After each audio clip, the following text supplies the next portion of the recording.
Good evening, ladies and gentlemen, and welcome to the Democracy and General Purposes Committee meeting of the 22nd of September. I'm not aware of any fire drills, so if the alarm does go off, please take it seriously, and Democratic Services officers will attempt to establish whether it's a genuine emergency, and B, if there's a safe route out of the building.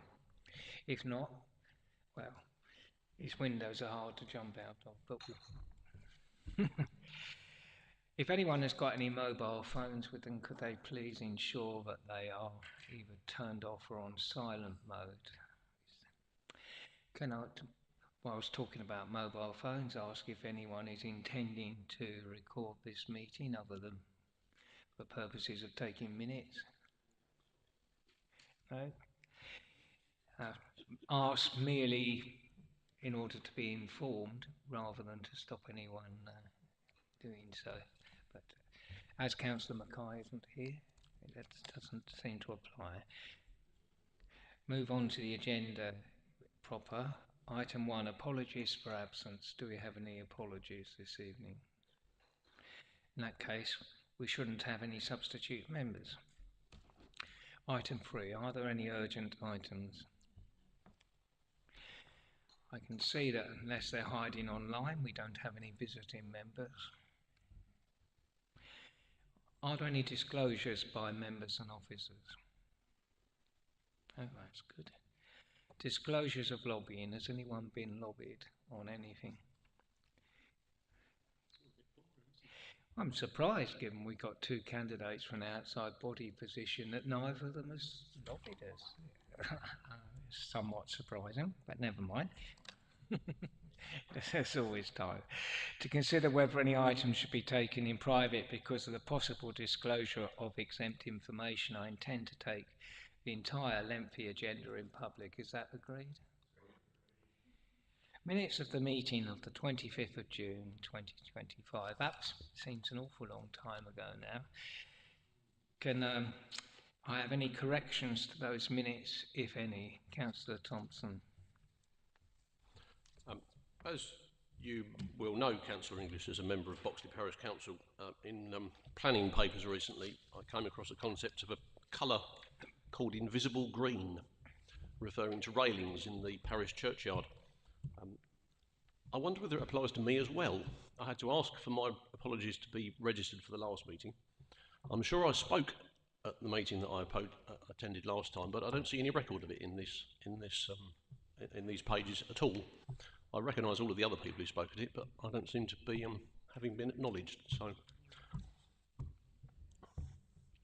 I spoke as chair of Boxley Parish Council, and there doesn't seem to be any record of it. Yeah, well, there wouldn't be, because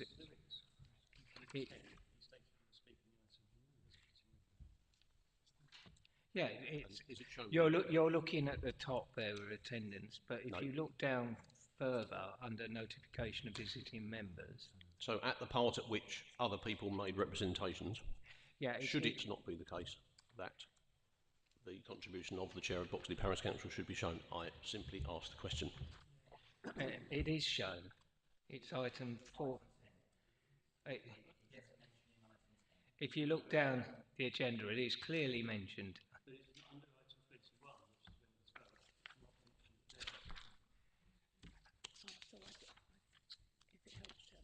We can clarify that if you like, but I was very grateful, Mr. Chairman.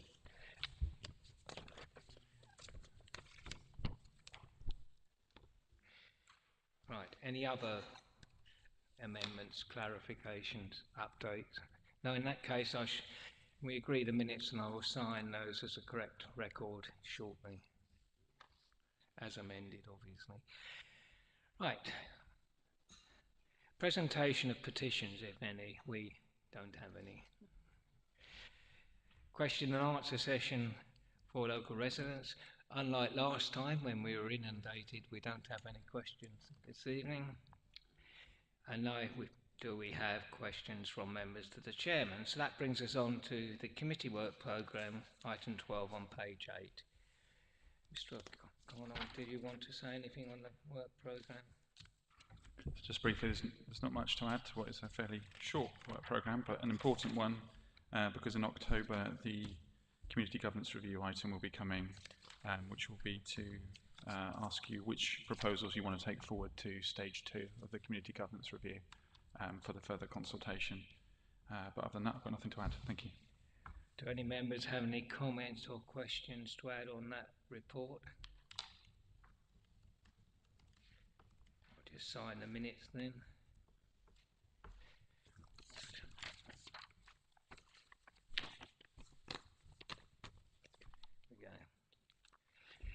Right, move on to constitutional amendments, which is everyone's favourite activity. Well, one of mine anyway. And the report is clearly set out on pages 9 to 14. Did you want to say anything on this? Only to draw members' attention to the main part, which is table 1, which starts on page 12. All of the changes are minor in nature and done under the delegation of the monitoring officer, just to really highlight that there will be some further changes required when other staffing changes take place. So, for example, some of the changes that are occurring in planning, for example, at the moment, will need to be reflected in the Constitution as well. So we'll be making those shortly. Thank you. Thank you. Any questions on the constitutional amendments? Councillor Gooch. Thank you, Chairman. Whether or not it's appropriate, never mind. But I'm wondering if when throughout all these staff changes, it might be helpful to just have a note as to how much money has been saved. You could argue that, oh no, it's a budgetary whoop-off. But aren't we all linked in some way? Shouldn't we have a holistic view to these things so that we can approve it with the knowledge that it's been worth it? Thank you.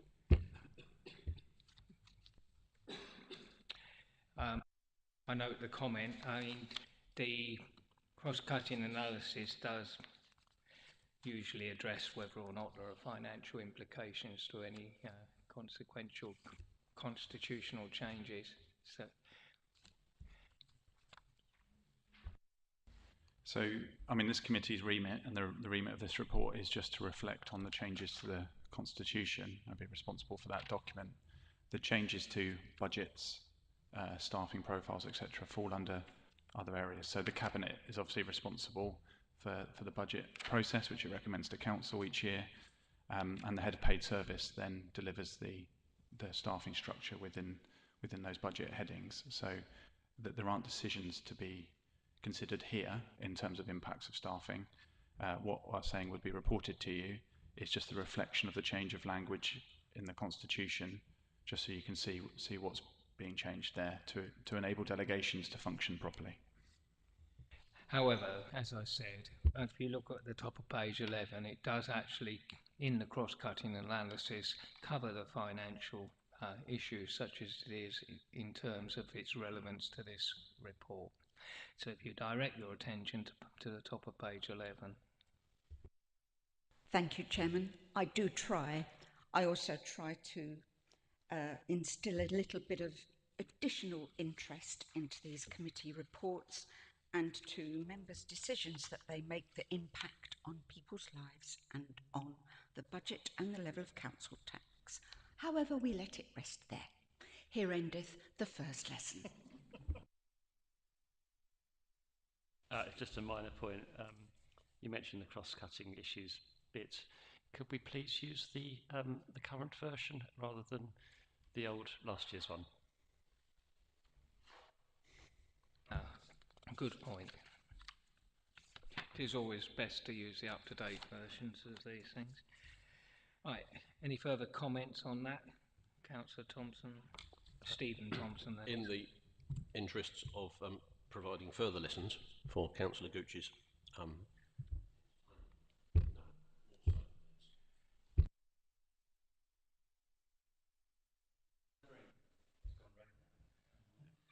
let's see if it, well, there we go. Councillor Gooch will know that I am portfolio holder for Healthier, Stronger Communities, which includes responsibility over a number of aspects of public health, and I would like to point out to you that I have learnt some things about the operation of the council from this document that I have already made a written note to go away and speak to officers about, because I'm discovering there are things going on in the council that I wasn't completely aware of. It's been worth reading these papers. Thank you very much. It's interesting when you look at some of the delegated matters that certain people are responsible for. Can we note that report? Right, moving on to the item which is next on the agenda, outside bodies report. We start with a number of appointments, starting, I might as well go in order. The first one is relating to Maidstone Relief in Need. This does not, well, currently hasn't been meeting very much, but for various reasons. Sorry? Yes, I know, that's page 20. And we have a nomination, which will be very useful should it actually meet, and that's in the name of Maureen Cleater, and we have the application form here. Any comments, questions?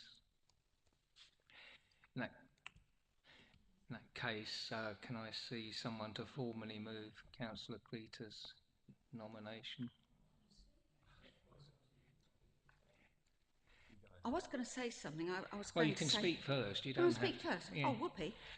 It's just that I can't think of anybody who's better qualified to sit on this body. And I know it rarely meets, and it only applies to a very small inner part of the borough, but I would certainly welcome, certainly support her nomination. I'll second that, Councillor English, happily, and endorse Councillor Gooch's comments. Thank you very much. Councillor Jeffrey, I think you were indicating, was that just, okay, in that case. All those in agreement with appointing Councillor Cleater? Thank you very much. The next one might be a little harder. Anyone against? I thought that was unanimous, so was...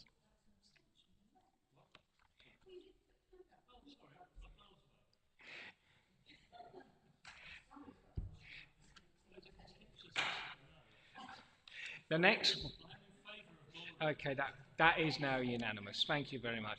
The next one might not be. We have two nominations for the Rochester Bridge Trust in the name of two well-known members of this council, David Nagy and Mike Summerskill. The CVs of both are set out in the papers. Councillor Thompson. I will happily get the ball rolling by saying how very glad I am that neither of the candidates are present in the room this evening. That makes my job a little easier. I'm sure they're watching. Well, I very much doubt it, as Councillor Nagy is in Bournemouth.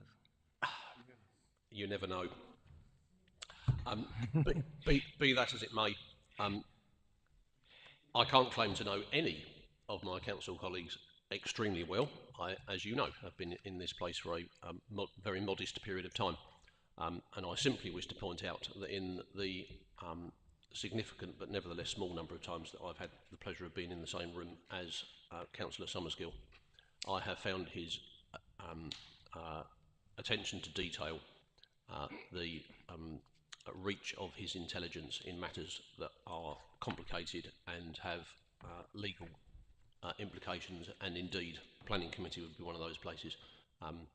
Without passing comment on anybody else, I think he is very much the candidate for this position. Thank you. Is that seconded? Councillor Cook, did you wish to say anything?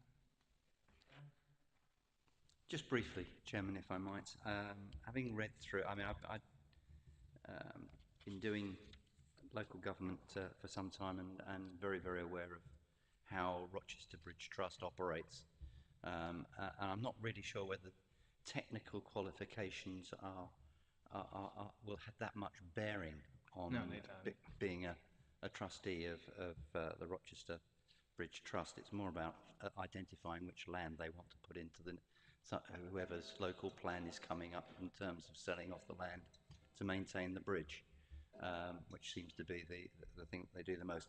However, when that technical knowledge is there, I do think that Councillor Mr. Summerskill is well suited to the role, and in terms of choice of the two, I'm very happy to support Mike Summerskill's nomination. Councillor Jeffrey. Yeah, I just wanted to say it's really good that we've got 2 applications for this really important. Shame we don't have and a huge thank you to both Dave and Mike, to be honest. And personally, I'd be happy with either of them taking the post, and I'm glad they're not here, like Steve said. Although it would have been good to interview them both, I always think. My preference is with Mike, given his experience in technical experience and being top of his game during that technical experience. So, yeah, I think Mike's going to pip it. But I'm really happy and pleased that Dave put himself forward. I mean, I think it's clear which way the thing is going, but nevertheless, for the sake of propriety, I should nominate Councillor Narkey, and I will do so. Is there a seconder? Thank you, Councillor Mike Thompson. Any further comments? In that case, can I take all those? Yeah.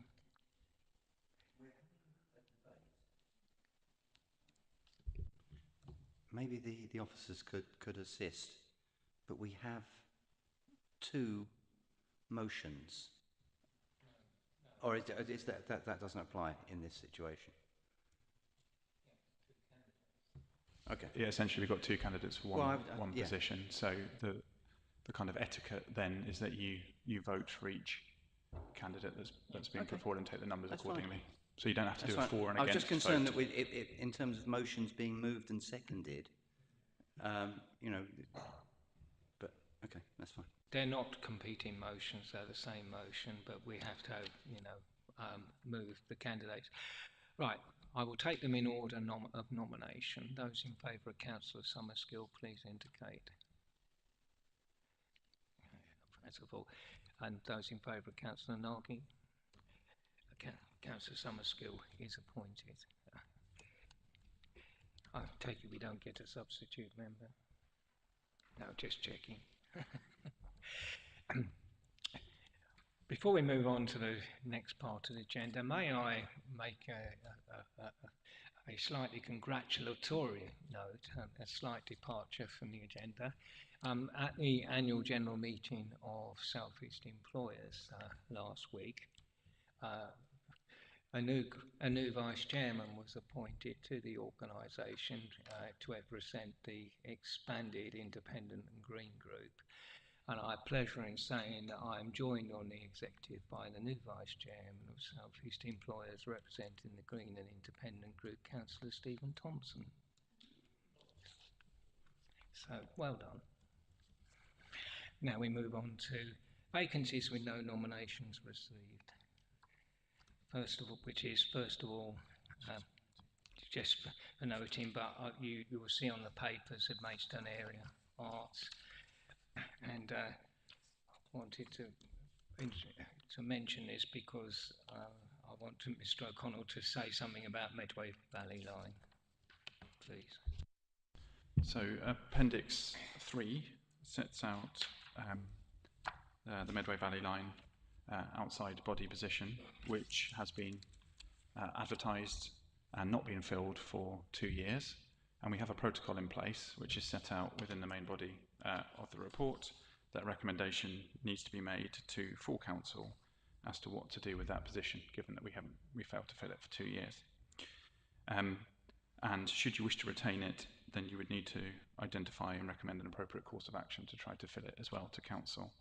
However, I did have a conversation with the chairman prior to the meeting where we perhaps need some more information to bring back to this committee before we make a final decision, which is based on the fact that we do actually have 2 Maidstone councillors on the body.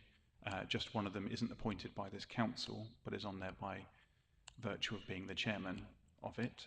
So we just want to establish whether or not we do actually, if you like, support 2 councillors on there. It's just that by virtue of having filled another post, they're not currently taking up the council's other position. So what I'm going to recommend is that as we have another meeting set in October, which is sooner than normal, but we have got one in October for the CGR, that we postpone that particular part of the decision from the here and now. We get that information on how they actually run and whether or not essentially Councillor Harper is really taking up our second position anyway, and come back to you with that information before you make a decision as to what to recommend to Council. So I'm recommending that we defer that second part of the decision to you tonight. Thank you. Councillor Gooch. Thank you, Chairman. I fully support your suggestion. Thank you for making it. Might also help to, I don't know if we could quantify it, but just explain how much time might be committed, because the line goes straight through my parish and I used to be on it, and one of my parish councillors should be on it but doesn't always attend. And it's not because we don't want to, and it's not because we don't appreciate what the Valley Line has achieved so far, because there was a fantastic group to belong to.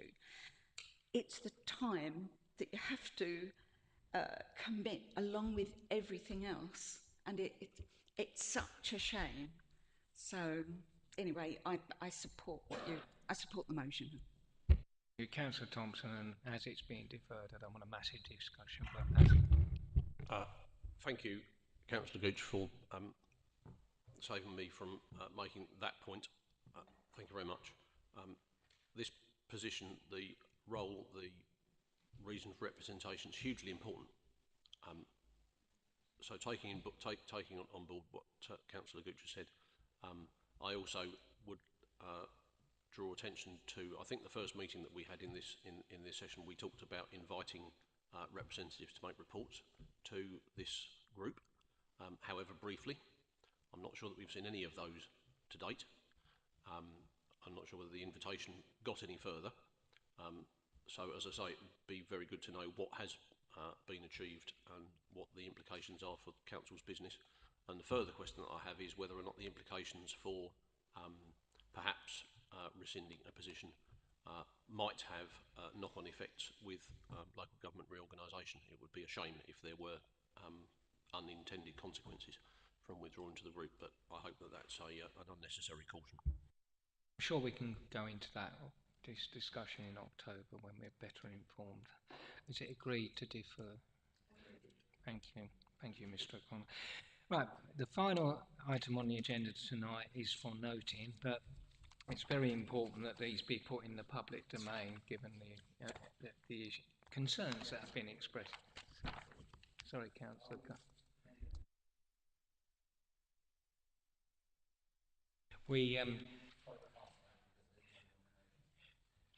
If it continues to have no nominations, we'll be in the same position as that. Having said that, I'm not entirely sure how often they're meeting. Councillor Thompson.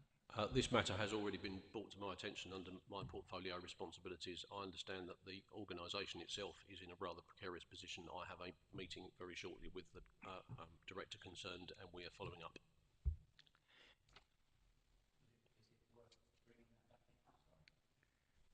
And I'm sorry, No, it's all right. Chairman, It's but all is right. it worth them bringing that back as well and deferring both of them? Well, it might be worth And getting putting another, the issue back on the agenda after Councillor Stephen Thompson's meeting with the director, That's what so we can that's what clarify. that was my intent. Yeah, I think, because I wouldn't want to see it fold, and it does look like it might. So yes, we'll bring that back as well if there's anything to discuss. And equally, if it is vulnerable, I'm sure the cabinet member will be doing all they can. But if we then look at the wider aspects of this committee, and whether there's something that we can do collectively to support you, to support them. That's what so if we could bring it back, Chairman, I'd be grateful. Thank you, Councillor Cook. Yes, we will. So our final agenda item this evening, provided there's nothing more on outside body reports, I'm looking around to check, is the minutes of the two working group meetings, which were very productive, probably because I wasn't able to attend both of them because of holiday in the first place and another commitment elsewhere in the council for the second. I was feeling from Mr. O'Connell and Democratic Services team that these needed to be put in the public domain to calm the nerves of some of our more nervous parish councils, and I'm sure they will be somewhat assuaged by this. Mr. O'Connell?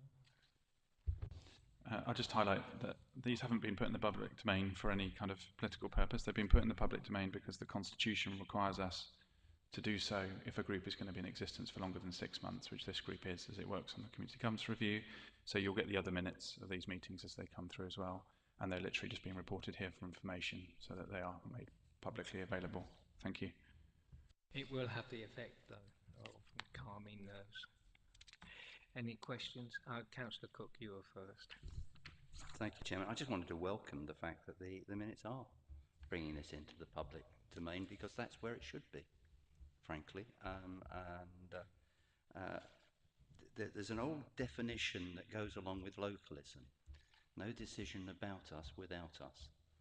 And the idea, and the whole point of putting the minutes in the public domain must be to encourage public participation in the process. So I welcome this, and the minutes are fine. Thank you. Thank you, Chairman. I note that several of the officer-led meetings with the public were moved with late notice, and indeed the last one of those examples, it says in the minutes that the Mellor was to be a place at which leaflets were to be distributed and engagement was to happen. So I'm simply inquiring that all of the alternatives have been caught up so that that engagement is done as we hope and intended. A lot of engagement has taken place, and some of it unfortunately had to be amended or omitted at the last minute. The unfortunate cancellation of Mellor due to adverse weather reports, which in the end weren't entirely realised on the day, but could well have been. It was unfortunate, but we are where we are. We can only do what we can do. But in terms of stage 2, we'll obviously try and take on board any lessons learned from that.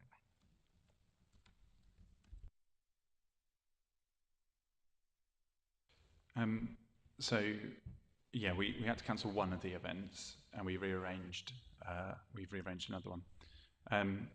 For stage 2, it will be a very different approach in that once we've got a proposal or proposals to put to the public, the plan, as it currently stands, is to write to each of those affected households directly. So the consultation is a very different type of consultation.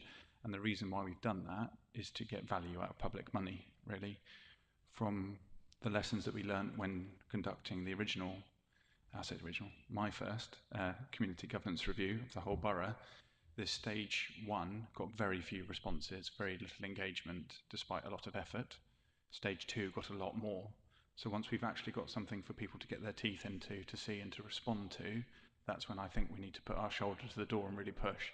So that's why we're going to send letters, communication to each household to make sure that they are fully engaged and aware. So we should see a lot more responses from stage 2.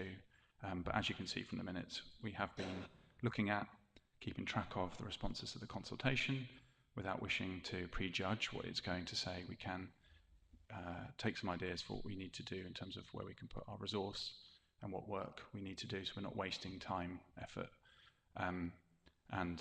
Those proposals will come to the member working group first to be developed, and then we'll come to this committee in October to decide what to take forward to stage 2 with that additional consultation taking place. Thank you. Thank you very much, Mr. O'Connell. Thank you very much for all the hard work you and your team have been doing on this. Councillor Gooch. Thank you, Chairman. Fully support what Councillor Cook said about this. So needs to be in the public domain, even though the public aren't really looking. However, as the chairman has just said, I do think it just goes to show the value of our democratic services, because without them doing their job, we wouldn't be able to do this. There wouldn't be any review at all. It's not just the member input, it's the valuable officer input, and it's part of why they're there. So thank you very much to the Democratic Services team and to Ryan and your team. I think you're great. Thank you. Thank you very much, members. Well, unless there's anything I've missed, Mr. O'Connor, no, I declare the meeting at a close, and thank you very much for your input.